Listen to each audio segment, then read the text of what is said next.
we was. 8 months in the Kentucky frontier trapping and skinning elk. Well along my 3rd bale when they came upon us. No less than a dozen Shawnee hunters had us surrounded at the point of musket and arrow. My bush partner froze up stiff. The fear chilled me the same, but I managed to muster what little Shawnee I was knowing. The leader spoke too quick, but I gathered we was poaching, having crossed into their territory a month or so hence. Their musket barrels stared us down, the heads of their arrows smiling sharp at our backs. I bumbled a proposition and busted Shawnee. Our full piece, my 3 bales, and my partner's 2 less a half, in exchange for us quitting the Shawnee bush on our own legs. Leader nods to his boys. They load up our take and start back into the trees. The honcho stays a spell longer, just staring right through us with his 2 black eyes. And then he was gone. We picked up, set back east the way we came. Months of profit lost, but our own hides intact. Never saw the Shawnee again, but I know they was following us. I could feel their eyes on our backs, clear to North Carolina.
Ja, man.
It stands upright, as a man, but its whole body is covered in a thick pelt. Its gait is slow and lurching. I've seen it with my own 2 eyes. It's clever. Always at a distance, or with something between us, like it knows where I'm gonna be before I get there. Things go missing where it goes, that much is certain. All manner of trinket. It took a man's prize buck antlers clear off his cabin wall. Takes kills out of traps, too, wrenching him open with his big mitts. Somebody should find it and bring back its head for the whole world to see.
hello. You're the chap that was down the hill, yes? Welcome. Care for a leg of venison? Maybe a hen? I have some lovely wine, if you like. A Bordeaux. No, thank you. Who are you and what is this place? I'm just a man and this is my home. Doesn't look like much from the outside, but that's sort of the point. Not much of a people person. The locals think you are a demon of some sort. Is that what they're saying now? Probably frustrated on account of my naughty little habit. I take things. I know it's wrong, I do, but I just can't help myself. Thing is, I like my privacy. If I gave you some coin, might you keep my home a secret? I'd be much obliged.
I'd been out in the pucker brush for 6 weeks. Game was scarce in the area, and my belly needed filling, so I broke for the coast and some crab or lobster from the tide pools. That's when I saw it. A lighthouse said to have been abandoned years ago, but there it was, fires a-burning. Then the sound happened. A moaning in the wind. My heart crept up my throat so high I could taste it. Just then, a 10-point buck startled, and I took after it. Got the buck, but never went back to that lighthouse. Spirits in there, I wager, and I'd challenge any man to set foot inside.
You're heading up that way? Beaches up there are teeming with crab. Nobody goes there on account of the lighthouse. I figure so long as I keep away from it, no reason for those troubled souls to bother me. Crying in the wind. I've heard it.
I've never seen him myself, but I've heard the stories from here to Kentucky. A German mercenary, Hessians, what they call them, was fighting a battle when a cannonball took his head clean off. His whole battalion was routed, and they lost the encounter. But the lad didn't die. He's been wandering the bush on horseback around the battlefield ever since, searching for his head, chasing innocents when he sees them, taking their domes for his own. He wears a pumpkin for a head now, until he finds what he's looking for. Like I said, I haven't seen him, but I have seen the bodies he leaves lying about, headless and grotesque. God rest their souls.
I'm not one for sailing, but I know it's out there.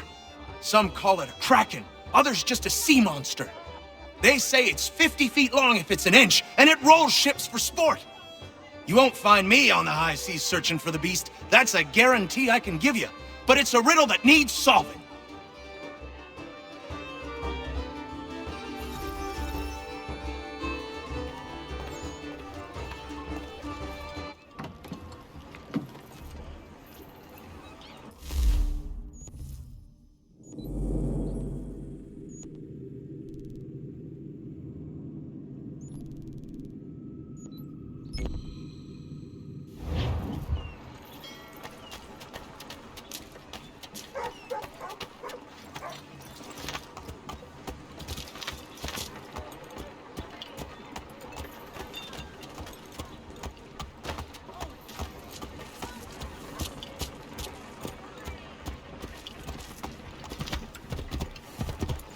All the news you need. Today's Boston Weekly Advertiser.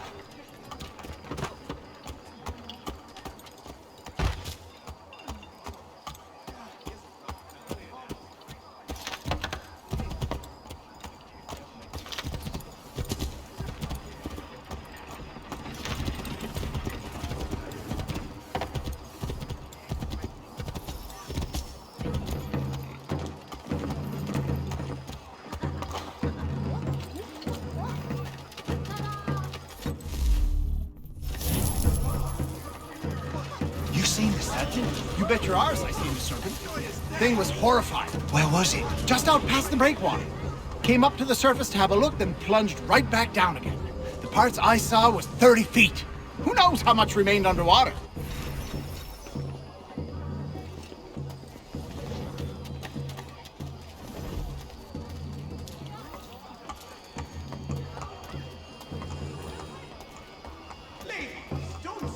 Jack say there's an old man that's always around when the beast appears. Jack say a lot of things. But there's be one, I believe. They say he commands the thing. Some old man ordering a kraken about? What a bunch of fluff. Dunno, mate. A lot of men I trust spin the same yarn.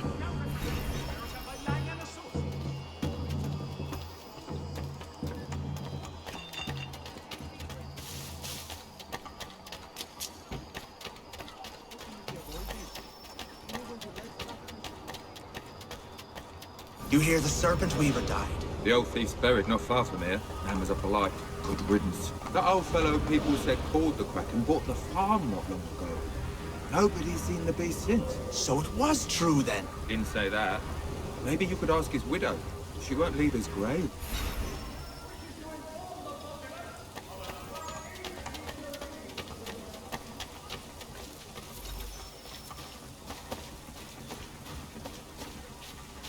You come to pay your respects. You're the first. He didn't have many friends. People just didn't understand. He was a good trader, a good husband. I never wanted for anything.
The first time I saw the light was back in Boston. I was trading my biggest take of the season when the fire rose behind Beacon Hill. Went straight up in the night sky, past the moon. Then it was gone. I wasn't alone. Those next to me had their heads cocked the same, craned as far back as it could go, mouths agape. Couldn't tell you what it was, but I can tell you it wasn't of this earth.